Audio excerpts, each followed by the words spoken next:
Hi friends, welcome to another video. ఇక్కడైతే మేము పసుపు గణపతిని చేస్తున్నాము. స్కూల్లో సెలబ్రేషన్స్ ఉన్నాయని అంటే పసుపు గణపతి కావాలి అంటే చేస్తున్నాము. ఇక్కడ నేను చూపిస్తున్నాను కదా పసుపు గణపతిని. అది పిండి ఎలా రెడీ చేశారు అంటే కొంచెం బియ్య పిండి, కొంచెం మైదా పిండి తీసుకొని వచ్చి కొంచెం రెడ్ కలర్ కలుపుకున్నాము. కింద గ్రీన్ కలర్ కర్డ్ కనిపిస్తుంది కదా, స్లేట్ లాంటిది. అది నేను కేక్లో వచ్చే కింద బేస్ ఉంటుందిగా, అది తీసుకొని వాటర్ పెయింట్స్ తోటి వేసాను. ఫస్ట్ కొంచెం సైజ్ మనం ఎలా అనుకోవాలో చేసుకోవాలి. చేసుకున్న తర్వాత 2 బాల్స్ పెట్టిన తర్వాత లెగ్స్ పెట్టి చెవులు ఉంటాయి కదా, దానికి చెవులు వాటర్ తట్టుకుంటా చేస్తూ ఉండాలి వినాయకుడిని. ఇక్కడైతే నేను రెడ్ కలర్తో తీసుకున్నాను కదా, అది కొంచెము లెగ్స్ పైన పంచలాగా, పైన కిరీటంలాగా రెడ్ ఫినిషింగ్ ఇచ్చాను. చూడ్డానికి అయితే బాగా అనిపించింది. చూడండి, కళ్ళు ఒకటి ఉన్నాయి, కళ్ళకి మాత్రము నేను మిరియాలు ఇచ్చాను.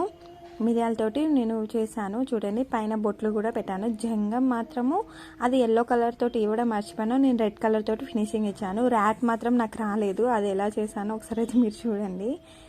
ఫినిషింగ్ అయితే ఇలా ఉంది.